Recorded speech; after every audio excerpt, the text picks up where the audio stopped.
I played tons of video games over a wide spread of genres throughout my career on Twitch and YouTube, and the one genre that I neglected for a long time was role-playing games, and I was even more discriminate against Japanese role-playing games, and I have my reasons. For those of you who don't know, sitting in front of a camera playing JRPGs can be incredibly boring, and it can be quite off-putting to put down the controller and come back a day later. That all changed once I played a few strong JRPGs with captivating storylines, wonderful combat mechanics, and from that point on, I was all for checking out the genre. Now, a year ago, I made a video known as the top 10 worst JRPGs I've played to date, in contrast to the top 10 best ones that I've played. And since then, I've checked out many more. So what does my worst 10 list concerning JRPGs look like now? That's the purpose of today's episode, to give you that update, and in another year's time, I'll be back doing it again. Let's begin.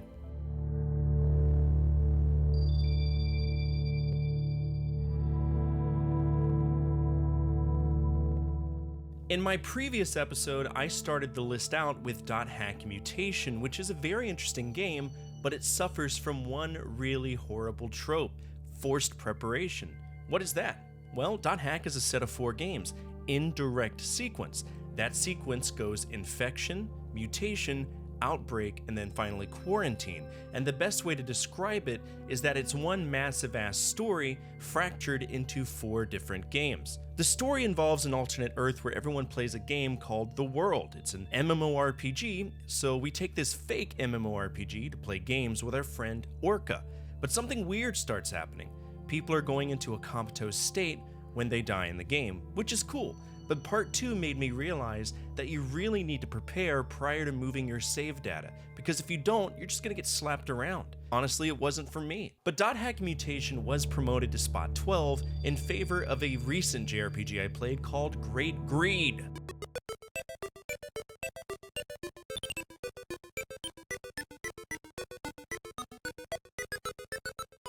Have you ever wondered what would happen if you could divide by 0? I'm pretty sure the developers of Great Greed do, because this game is the most otherworldly dog shit I've ever played. It's a consistent fever dream. Now, this is on the Game Boy, and it involves Sierra Sam going to the world of Green in order to take out Biohazard Harry, who is trying to pollute the 7 kingdoms of Green. He was brought there by Microwave, and no, I didn't just have a stroke. This game 100% involves food items. It has a unique fighting system as well. It's at will, which means when the fight starts, pushing any directional button results in a spell being cast. A attacks and B defends. Start is supposed to let you run, but I've never been successful in it. The reason I hated this game was a mixture of weird storytelling, unjust scaling for the bosses, and because of a softlock, I couldn't keep playing it. I really wanted to see this one through, but it has a novelty that wears off pretty quickly.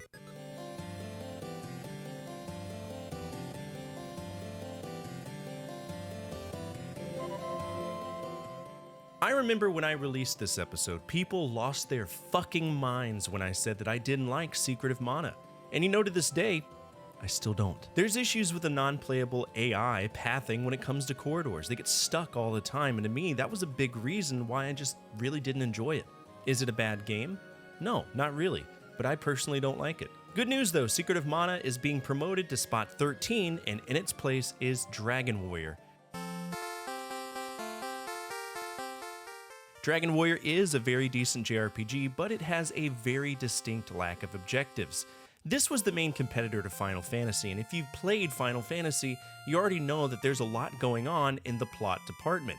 Dragon Warrior doesn't.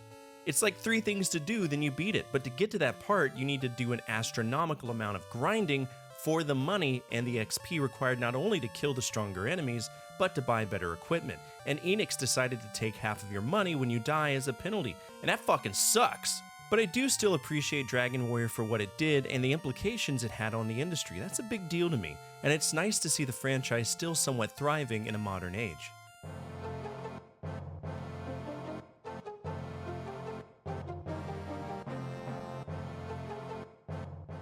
Another case of fuck you, nerd, you know nothing, you're a fake gamer, a piece of shit, a garbage human being, I'm unsubscribing unless you blow the game's dick, was Final Fantasy VII. I get it. The first major 3D JRPG that mattered, with epic music, memorable characters, and a new renaissance, with Square Enix going back and releasing updates to the original game with a fresh coat of paint. I get it. Final Fantasy VII is a big deal, but I am not a fan of it. In fact, still to this day, I feel that Final Fantasy VII is extremely overrated. I felt it was a chore, that the filler backstory took me away from the game, and I don't know, going from Final Fantasy VI to VII, I expected the same energy in how the story was told, but it didn't really do it for me. But worry not, Final Fantasy VII was promoted from Spot 7 to Spot 11. So what took its place?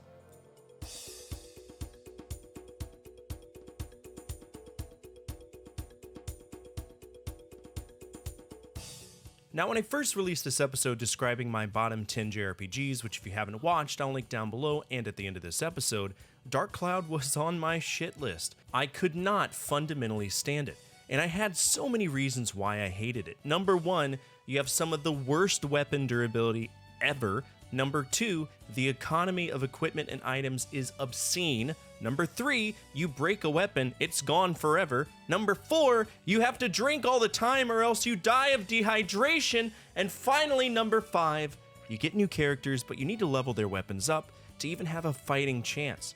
For a long time, this game was on my fucked off list, and one day someone unfucked it off, and I gave it another chance, and guess what? I beat it. I find it so funny that it took me 15 hours. 15 hours to give a damn about the game. Near the end, when you finally have all your weapons and characters, you can finally experience the game how it was intended. But even with a story that finally made sense, I had to get into a routine. Level up a weapon, combine weapons to build affinities, leave the dungeon, go back, build the city, buy repair dust and assorted other bullshit, and do it again for another 15 hours. In the end, I didn't really mind the game, but I certainly wasn't a huge fan of it.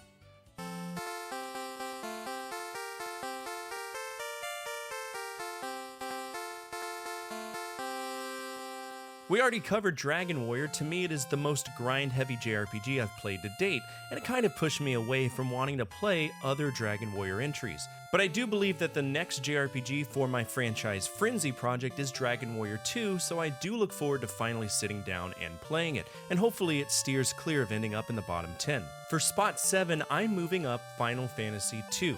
No, not Final Fantasy II on the Super Nintendo, Final Fantasy II on the Famicom, the true Final Fantasy II.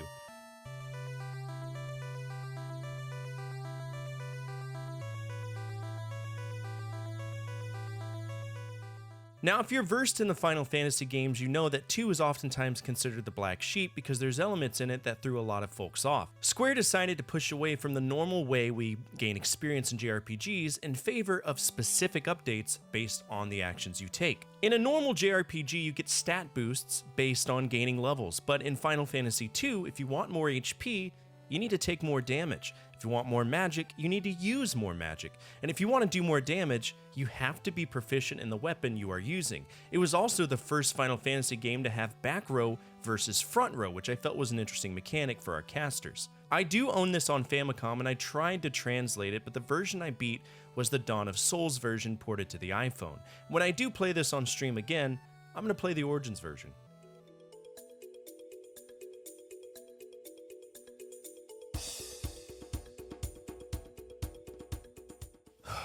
Every time I see this game, I want to take a bite of a Jerusalem cherry. I can't think of another game that just wasted my time more than Dark Cloud. It's so deceptively frustrating because it looks great, controls great, the music isn't that bad, the story makes sense, but I feel the extra stuff that was packed in by the developers was enough to push me away from the game for a long time. I mean, shit, it took me almost 2 years to even want to go back and play it. You know what?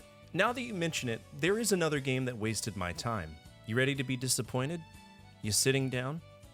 Take a deep breath. Breathe in, breathe out. Here we go.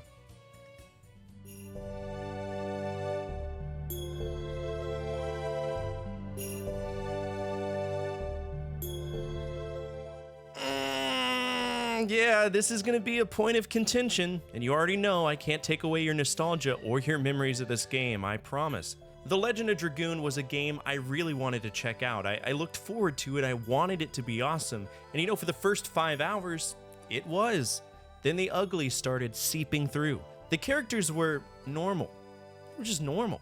They had subpar dialogue, in some ways it felt forced.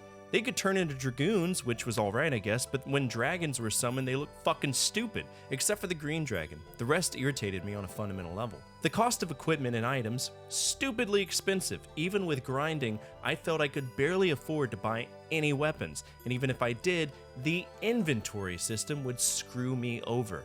To date, The Legend of Dragoon has one of the most counterintuitive inventory management systems I have ever encountered. In most games, there's a cap of how many items we can carry, be it items or weapons.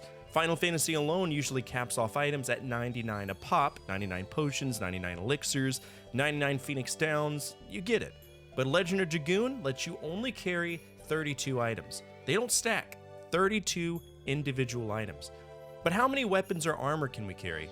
400! You can walk around with an entire Cabela's worth of weapons and nobody bats an eye, but God forbid I want more than 32 fucking items. So the inventory system sucks, the dialogue is stupid, the game never ends, and there's no overworld that matters. We kind of just go places, which I didn't really mind because Grandia does that, but something about Legend of Dragoon, it didn't vibe well with me. In fact, the only thing I liked was the music.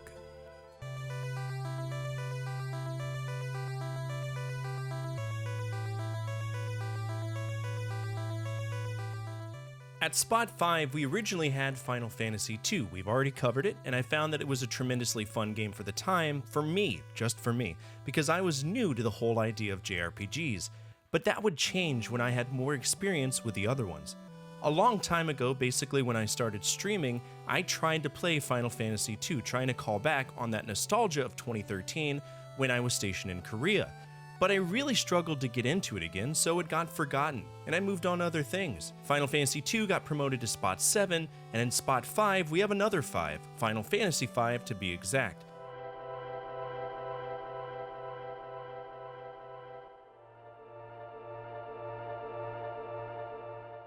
Now some people were irritated at this because Final Fantasy V as a game isn't really that bad, at least from a story perspective.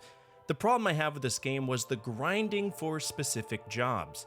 Now, I probably did it wrong because I all but face roll every game I play with zero regard for the actual mechanics people slaved over to make the game fun. So this may very much be a skill issue, and you would be right in accusing me of that. I simply wasn't patient enough to deal with the grinding. It was just too much for me. I loathed the game, and I wanted it to be over. It was overstaying its welcome far more than I wanted it to. As much as I hated Final Fantasy V, it was still a story worth checking out. The exploits of Bartz and Lena going across the land to beat up Exdeath during the time of the Second World was exciting. Somewhat. It's the same story that we saw in many other older Final Fantasy games, the idea of a crystal going dark, and instead of just running to the Final Fantasy equivalent of Home Depot to get a new light bulb, we have to do an astronomical amount of bullshit to relight the crystal.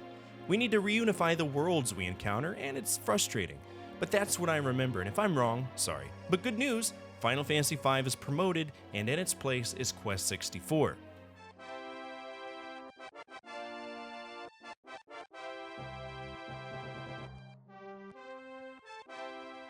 Now, the Nintendo 64 was RPG starved to no end, and at the top of my head, the only games I can recall are Aiden Chronicles, Paper Mario, and of course Quest 64. But out of all of those, the only one that really stood out was Paper Mario. We still see entries in that franchise. Quest 64 though, horrible game, and it blows my mind that people hold it on a pedestal. To me, it's a cult classic at best. We have 4 different elements we can use, but in reality, it's better to just choose 2 of them and build them up, because if you choose all 4 or try to become a balanced sorcerer, good luck. The game will just shit on your face, and between you and me, I don't like being shitted on, especially from a failed Nintendo 64 game. I loathe Quest 64. There is nothing redeemable about that game to me in the slightest. The environments, the level up mechanics, the combat, the sheer buffoonery of the game. But hey, at least it got promoted up a little bit because Beyond the Beyond is a game that somehow managed to be even more irritating to me.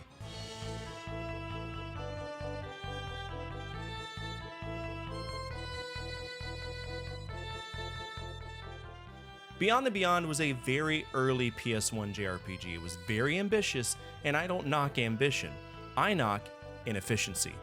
To me, Beyond the Beyond is one of the most inefficient JRPGs I have ever played, and that primarily aligns with how combat and health are both managed. In combat, we can do standard moves and magic, but to get a special attack, we have to spam the shit out of the attack button until we flash white. In some ways, it feels like RNG if it fires off, but once you get the rhythm down, you can do it fairly well. Then we have the most titty-twisting bullshit health system I've ever seen in a game to date.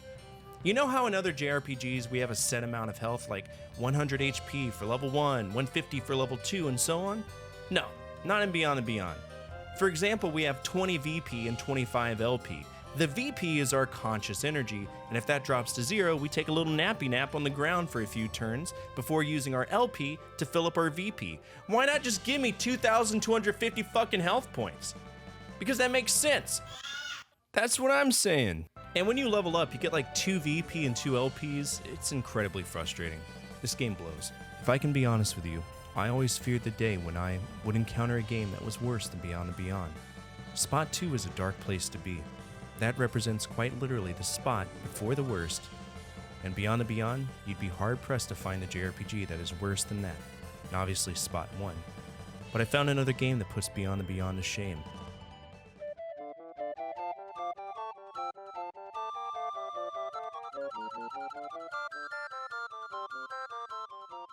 You know how we have places to go in JRPGs? Yeah, the normal exploration. Good luck finding out where to go in this world.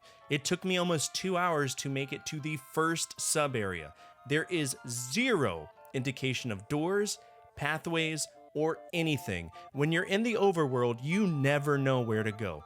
I mean, you know where you need to go, but you don't know what 1 pixel wide area is going to act as the transitional way there. Oh, and you know how having a party is a, relatively big part of JRPGs?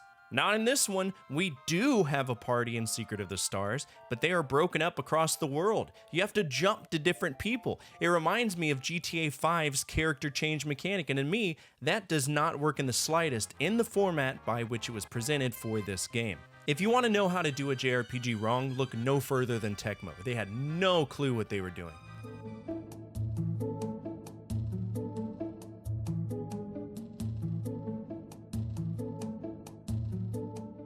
At number 1 for the worst JRPG I've ever played, still to this day, remains Digimon World. I know many of you will be like, "Good heavens! Listen closely, you indolent, intellectually bereft, ambition-deficient, excruciatingly mundane, woefully misguided, tragically inadequate manifestation of cognitive deficiency. This game is what the kids now refer to as the bee's knees." More like the bee's asshole. No, fuck this game. It's 100% a babysitter simulator for a franchise I never cared about. Digimon coexisted with Pokemon when I was growing up, and it never interested me. Pokemon as a franchise was just fundamentally better. I knew that if my Pokemon had to take a shit, they wouldn't. They didn't need to.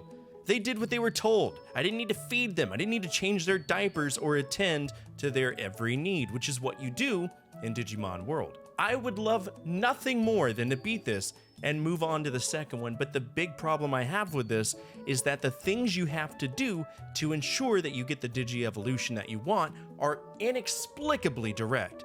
You cannot make a single mistake. You have to align with specific factors and hope to God that you don't accidentally click a button and make your Digimon do something 1 nanosecond longer than it needs to, because if it does, you get a penalty and then you end up with a shitmon.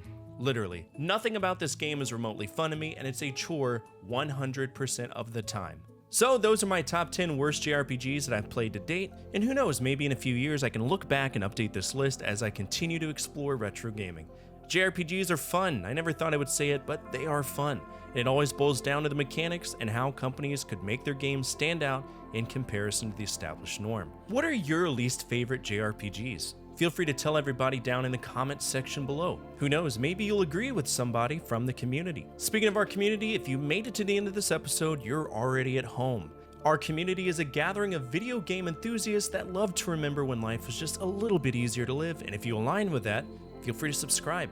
Finally, the single most important thing you can do for me is to hit that thumbs up button, as it directly affects the visibility of the videos and the projects that I work on every single day.